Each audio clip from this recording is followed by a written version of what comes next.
If you're a real estate agent and you're tired of cold calling, door knocking, and spending money on ads, then subscribe to this podcast. We discuss leveraging the power of YouTube for your real estate business and how these strategies earned us over $1 million in GCI our first year in real estate.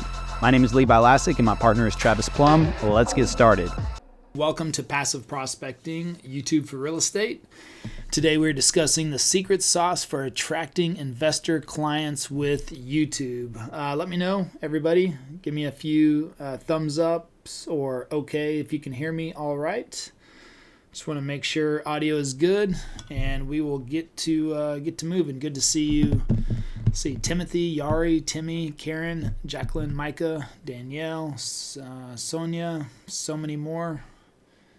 And can anybody hear me? I guess Chrissy could. Okay, all right. Yeah, we can hear you. Bernardo. All right, let's get some, let's see here. Okay, all right. Good to go. So I'm just curious, for those of you out there right now, and I'm assuming you're interested in investors, since you're here with us live as we record this. But yeah, investors is an interesting topic because how do you attract them whenever you're talking a lot about residential retail real estate, so to speak? A lot of the content that we talk about and create and put out there, we're looking for buyers and sellers of homes. And whenever I say retail, I mean your average family, your average person that's looking to buy or sell a single family residence. But investors can change the game. Investors are a different type of client, and they can be, they can be good or bad, right? They can work you over for a lot of different things and then maybe never buy anything. I want to run all the numbers. But then you have an investor that could possibly buy 3, 4, 5, 6, 7, 8, 9, 10 homes from you in a year, depending on how aggressive they want to be. And I've known several agents throughout the years that have survived the hard times because of investors. I think they're a very important client to have in your in your pocket, so to speak. Somebody that you can work with, because investors, you really typically remove a lot of the emotion when it comes to the buy or sell process. Homeowners can definitely get caught up in the emotional side of buying or selling a home, and also they're usually looking to buy one home and then that's it. They may not buy from you again for another 3 to 7 years. But investors, typically looking at numbers, they are less emotional about it. It's all about, does it work? Does it cash flow? Is it the right area? Do we have appreciation? That's what they're looking. They're a lot more logical. Now, the other aspect of that is that, during the hard times, you could say, they'll buy. They will buy, and because they know it's a math problem. And that's the great thing about investors, is because if it's a math problem, you can sell homes to them pretty much in any market. You just have to find the right deal. Or if they come across a good deal, maybe you help them justify that or run some numbers for them or some comps or things along those lines. But otherwise, I've had several conversations with agents that survived the hard times because they had investor clients that still bought even whenever the market was. And think about it, right? If the market's down, or that's a lot of times investors will buy, of course, because that's where you have the opportunity to profit on your purchase. And I've always said you make your money when you buy, not when you sell. So if you buy right, then everything else will work itself out. But yes, down markets, they will buy. But even like last year, 7.5% interest rates. Depending on the situation, we sold to several investors because they run the numbers. If they can get concessions or get the seller to pay for a 2-1 buy down, then they know they can work that, and they're optimistic to where they can maybe bring down the rate over the next 2 years or refinance. And so, there's just so many factors that play into it. But for us, I wanted to attract investors, through our YouTube channel. And with the projects I'm working on now, I'm working on multifamily investment, which is a different animal. It's definitely different than single family homes. And that was something about a year and a half ago I just told myself that it was something that I wanted to learn and educate myself about. I wanted to not necessarily focus on multifamily, but the first 2 years of our business, we reinvested practically everything into marketing and also our own education, our own skill set and learning and getting in the right rooms with the right people. And so we paid ourselves a minimal salary, which was $10,000 a month. So that was what we, even though we generated way more than that, but we utilized every opportunity we could to reinvest back in the business, to hire people, to improve processes, systems, and then also to pay for coaching, like paying for coaching that we go through ourselves. And so after that, and then after last year, I still paid a pretty sizable tax bill. And so, and being in the industry for a few years now as well, I'm a listener. I feel like I'm a pretty good listener, and I catch on really fast. And what did I hear? I heard more seasoned agents. I heard agents that have investments. They just said, don't be that transactional agent. Don't work on deals the whole time. You've got to get the investments. You got to acquire properties. Why are you're in the business, but you're passing up on all the good deals for yourself and either giving them away? You've got to find something that you can do as well. But and then there's the old joke that you might never go to a real estate agent's retirement party because they'll still be doing transactions in their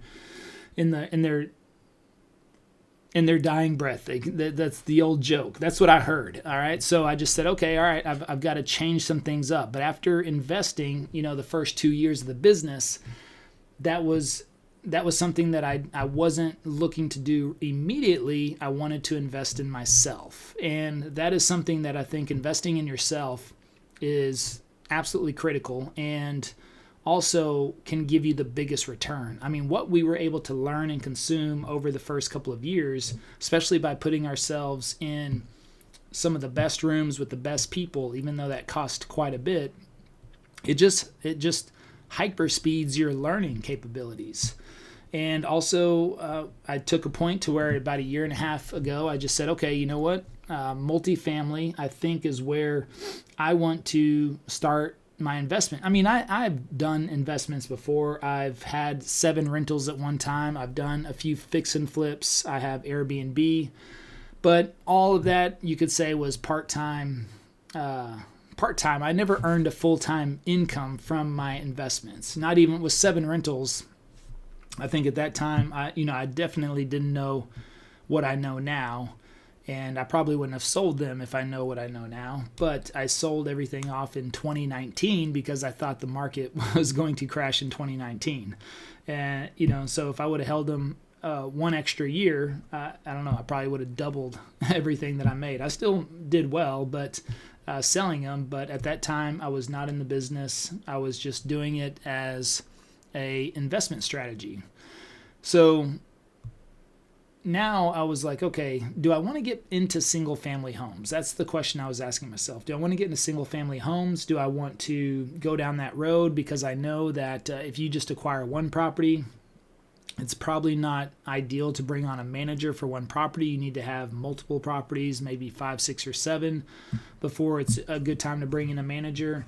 So would I just have to self-manage? All those types of questions. But at the same time, I thought, do I want to go the single family route?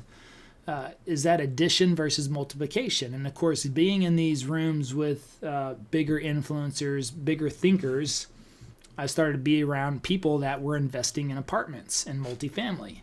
And as they started to talk about these things, I just listened, and I'm just starting to think, why not? Why not just get into a complex that has 150 units versus trying to acquire 1 or 2 rental properties at a time? And I wasn't really sure how I was going to do it, but I also just thought, what, I'm going to start my education process. So I talk a lot about hyper learning, which if you're in a position where you're starting over, where you're beginning something new, you want to add something to what you're doing, something that you're doing is not working, and you want to go all in. I believe in hyper learning, which is you take the next 60 days and you learn absolutely everything you possibly can about that subject and become really, really good at it. You buy books, you watch YouTube videos, you buy courses, you read blogs, whatever. You don't watch Netflix, you go through a course. You don't watch Netflix, you read a book, and you buy 5 or 10 books on that subject. And over 60 days, you're going to be very well versed about that subject. Probably, I think more than 98% of people in the world. I think I heard that stat I think Jay Shetty said that one time, that if you just reading 5 books on a particular subject will put you in the top 5% of knowledge on that subject than the rest of the world. So if you study everything else about it, read blogs, you buy a course or two, you watch YouTube videos, that's just going to hyper learn that subject, just like I did with YouTube. I had to start over. I found myself in a corner, and I just decided I'm going to study one platform, go all in, learn everything I can over 60 days, and then implement. Well, that wasn't the case for multifamily. Allow me to take a quick break to remind you that we have very important links in the description below. If you want the full story of how we closed over $1 million in commissions our first year and over $2.3 million in commissions our second year, check out the first link. Also, you have the link to our #1 Amazon best-selling book, Passive Prospecting. Last, if you enjoy this podcast and you're a giving person, leave a 5-star review, please. Now back to the episode. I've got 3 full-time companies now, 3 businesses that we're running and growing and expanding, and that is a focus for me. It is what I want to focus on. So multifamily is not something I just wanted to drop everything for, try to learn over the next 60 days and then jump into it. I don't think you could do that. I mean, if you wanted to go all in and be a full-time apartment investor, you could do that. Now, would you find a deal within 60 days? Maybe not, but you've got to have deals available. You got to have money to invest, and so it's a little bit more, I think, than just trying to start a YouTube channel or launching your TikTok or Instagram or something like that. But could everything fall into place and you do it within 60 days? Sure, but I didn't want to do that. I've got my focus. So what I just said is I'm going to start educating myself on this process over the next over the next year, really. Over the next year, I'm going to save my money instead of investing my money, which I would have into coaching or some sort of marketing program or something like that. I just put it off to the side.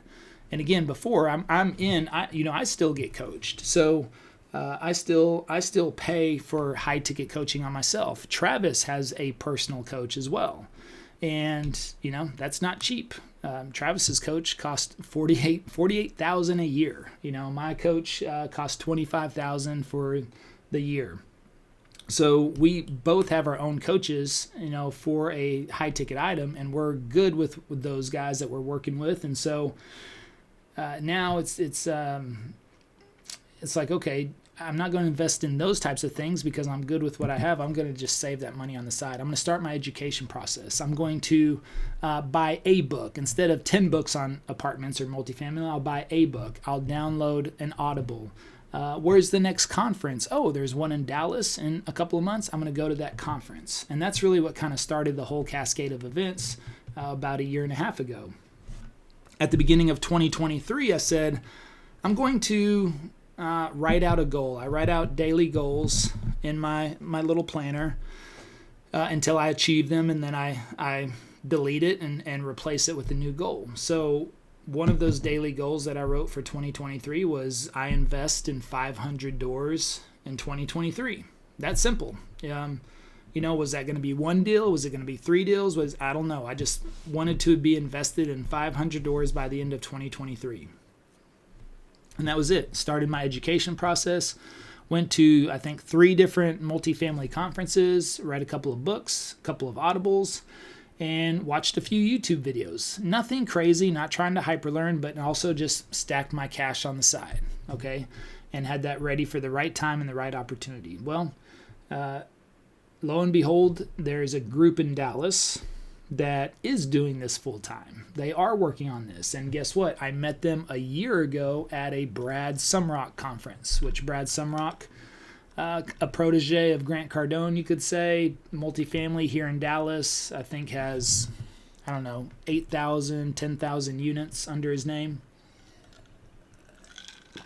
But I met this team there here in Dallas, and they're mutual friends with a mutual friend I've known for 20 years. So when you have a friend that's friend with that you've known for 20 years, and they've known this other person for 20 years, and everyone's still in good standing, a mutual trust is automatically there.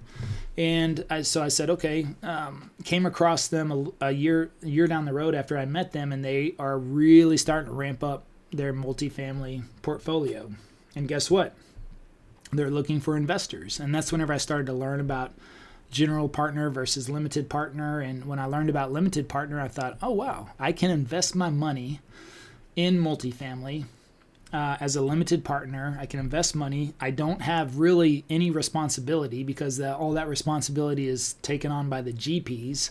I get the depreciation of the project. I can do cost segregation studies and get bonus and an accelerated depreciation. I can get quarterly distributions, and I can get recapitalized on the event of a refinance. And I have a multiplier of on average 2 or 2.3 if they sell the property down the road. So all those factors play in, and I thought, yeah, this is a win-win because I'm not looking for another job. I'm not looking to do this full time. Will I be doing it full time in 3 to 5 years? Maybe so.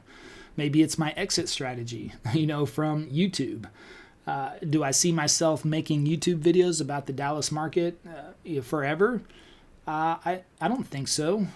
I mean, if I'm honest about it, I don't think so. I think that now, am I making videos on the same channel about multifamily? That seems like a more of a long-term strategy I'm interested in.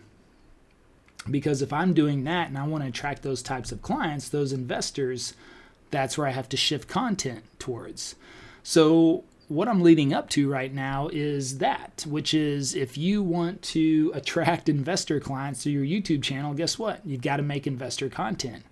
But I didn't want to just regurgitate information. I didn't want to read a multifamily book and then make a video about, hey, here's how you invest in multifamily. That's not what I wanted to do. I wanted to actually create content around the deals that I'm doing. So now this group comes up, they've got deals coming up, and I can start investing in them. And plus, because I've started my education on this a year ago, I have a better understanding about how it all works. And so I'm able to start investing my money. And by the end of 2023, then I have, I have 700, actually it was 642 units. So I surpassed my unit goal of 500 units. I was able to invest in 3 different apartment complexes. And now we're pending on a 4th one. It's 133 units, and I'm pending on that one. So that's going to bring me up to 745 or something like that, 745 doors. But what have I been able to do? Well, according to SEC and regulation guidelines, I can't really make content about an active property or one like this current one that we're raising money for. It has to be closed if I want to publish it on the YouTube channel. So that's all I did. Waited till those deals are closed out. Once they're closed out and we're not raising funds, it's not an active investment, then I can talk about it. And what do? I turn around and start making some content about those properties and those investments. And what do? I have a different call to action, and I create an investor form for them to fill out.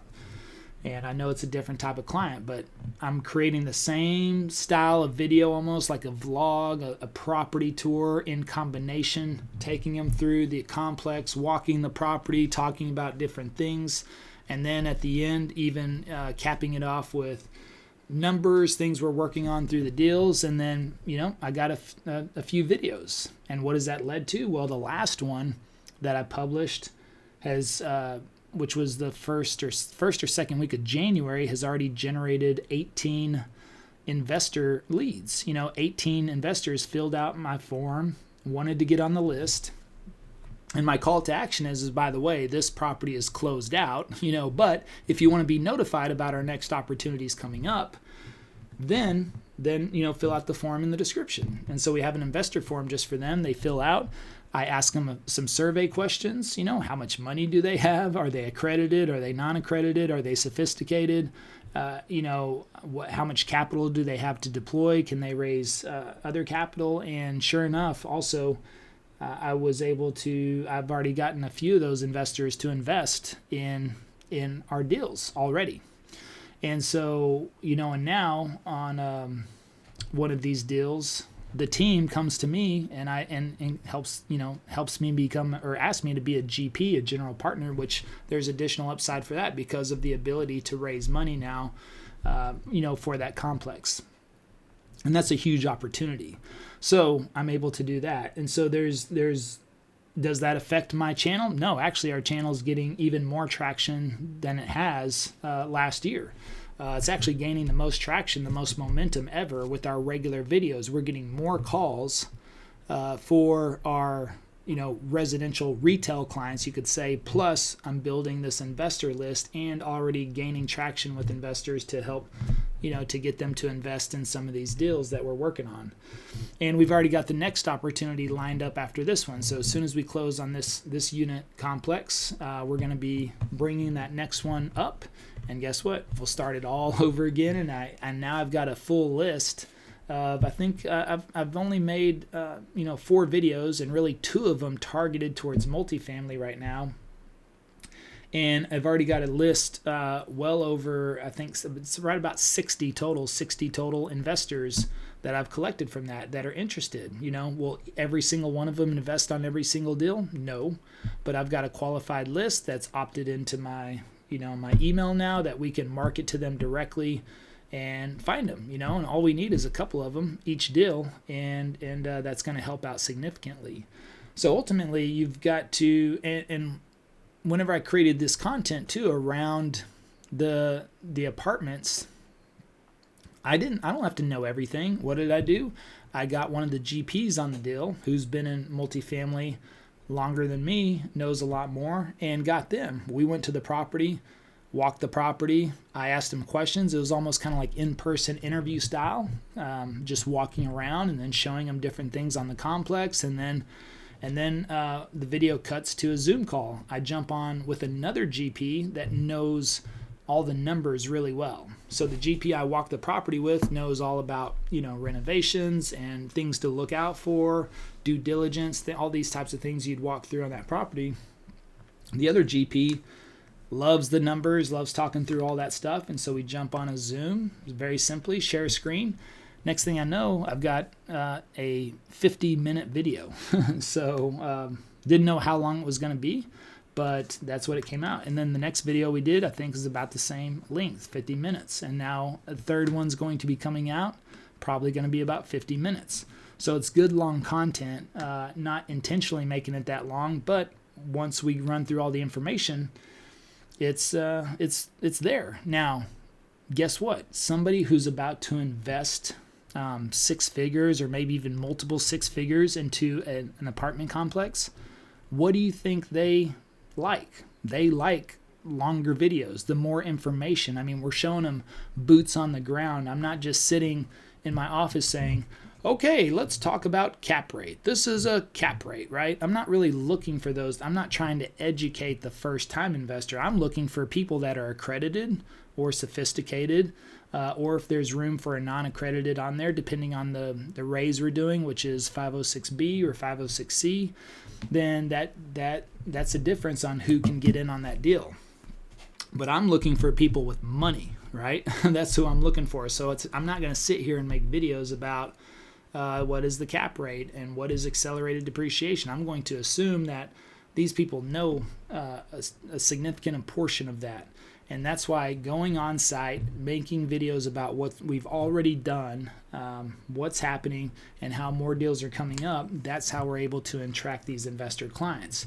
And if you're not doing multifamily or not interested in that and you're dealing with retail, then you should be doing this on properties with your investors. So if you have an investor buy a rental property or a property from you and rents it out, then you need to go to them and maybe before that family moves in, you ask the investor, hey, can I make a video about this property? Sure. Okay. Now you go to the property and say, hey, I just helped my investor secure this property. Boom, boom, boom. Here's the numbers. Here's what we got it for. Here's the projected rents. I ran all the comps for rentals in this neighborhood. We think we can get this. Boom, boom, boom. Actually, we already rented it for this. Here's what else is going on in the community. Here's what's close by here. This is why I like this area. And you talk through that stuff. And then if they buy another property, you make another video about it. Same difference. And then guess what you're going to do? You're going to attract investors that are like, hey, I like this person. All right, they're getting their investors some deals. They're finding some good deals. They're getting some good cash flow. They're getting them in communities with solid appreciation and growth and opportunity. So you can do this the single family route as well, and or duplexes or fourplexes if that's your wheelhouse. I just wanted to jump past all of that and just go straight into the apartments and go that route. I think there's a much bigger play, and it's going to be a major focus for me, over the next 5 years. And so that's something that I'm really excited about because I think there's a huge opportunity in there. I like the LP position. I like to contribute the money, not have to worry about getting financed, applying for loans, bank statements, all that stuff. I can just drop money in a deal. And if I want to stay in LP, I just sit back and collect checks. And 2 of those properties that I've already invested in have already started paying distributions, which is nice whenever they get deposited to your account.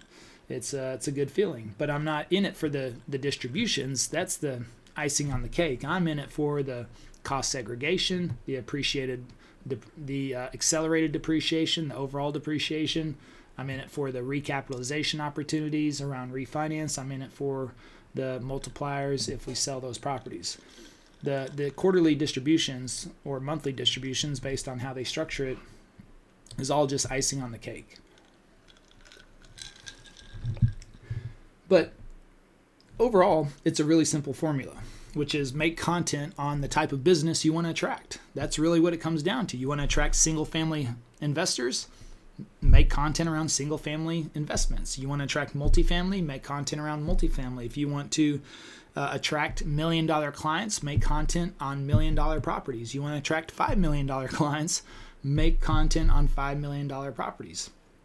So, we had a discussion today. We did a Zoom call today. I think, what do we have? 415 people on there or something, and one guy in Beverly Hills was like, what should I make my content on? I can film $50 million properties. Well, that buyer is few and far between, so we recommended that majority of your content or clients are probably going to fall between the $2 to $10 million range because he's in this part of Beverly Hills. All right, Beverly Hills, we know high price points, but if you're going to attract a majority of clients, probably going to be between the $2 and $10 million range.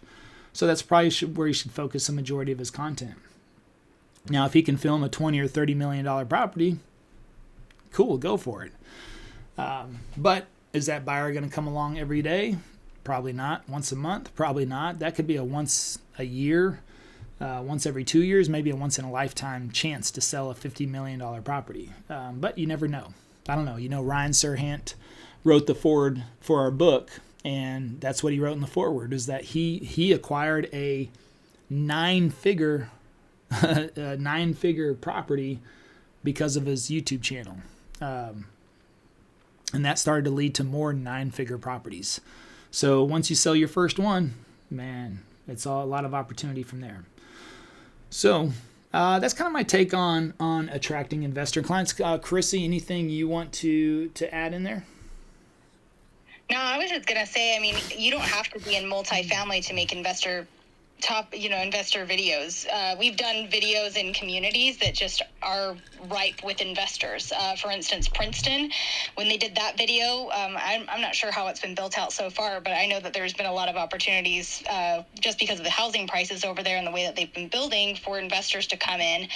We've also done, videos in college towns or towns that are close to college towns that are also really good for investors, and we've kind of targeted that type of client to come in through the video. So it really comes down to just the verbiage that you're using when you're doing these videos, and just targeting them through the verbiage that you use in the video. So just reposition some of your targeting if you want to bring in those investor clients. It's pretty easy to do. It's the same format we always teach, just kind of changing the positioning of it overall.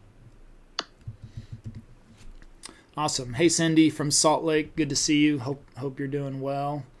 By the way, we pinned a copy of our book up top if you want to get a copy of the book. Let me see. Timmy, I see your hand raised. Let's see if you've got a question, if I can bring you up.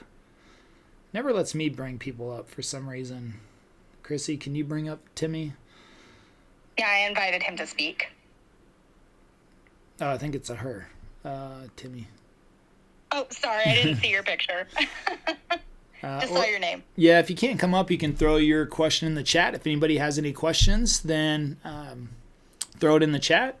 But if that's not the case, I mean, I don't know. Is there? I mean, and Chrissy's exactly right. We have in Texas, most new construction communities do not allow investors, but there's been a couple of communities that we've found that do allow investors, or they'll allow an investor to buy a property, and then they have to close on that property before they can buy the next property. So if you do find a new construction community that is investor friendly, we've done that as well. And yes, we can attract investor clients for single family homes. So again, you want to make content off the type of client you want to attract. So Angela says hello from Cincinnati. All right. And hello, Angela. Good to see you. So, all right. Looks like no questions today. So I think I'm happy to call it a day. I've already been talking way too much anyways. So anything you want to close up with, Chrissy? Or are you good to go? No, I'm good to go. I felt like that was really, really thorough. All right. It's possible for everybody to do that. So, like I said, you don't have to be invested in any special type of client type to be able to attract the investors. It really just comes down to the verbiage, and you don't have to do anything super duper special for it. Follow the same format, and you'll be golden. You'll attract them a lot easier than you think. Hey, can y'all hear me? I'm sorry. Yes. Okay, I just wanted to let you know that I actually known Brad, well, not know him personally, but know him from the seminar circuits. But also, I have a mutual friend that's also does a lot of multifamily that I'd like you to connect with, because he has a lot of funders and might be somebody good to just have a chat with, and he's very accessible. So Okay. Cool. Yeah, I don't know how to. Did I just put it in where you have the chat or his name, or how it would be? Do you have Instagram? Uh-huh.